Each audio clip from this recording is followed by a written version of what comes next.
es el 10 de Oh, Carol, Crunchyroll ¿estás bien? para la Aguarda temporada un 2. segundo, por favor. No, el No 22. puedo respirar. Cuando quieras.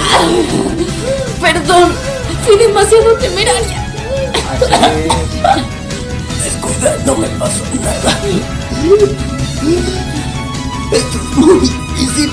No podemos ver al enemigo. No creí que podía ser tan incompetente. Lo mismo digo. Esa cosa es muy tramposa. ¿Cómo se le ocurre ser invisible? En una batalla no hay trampas.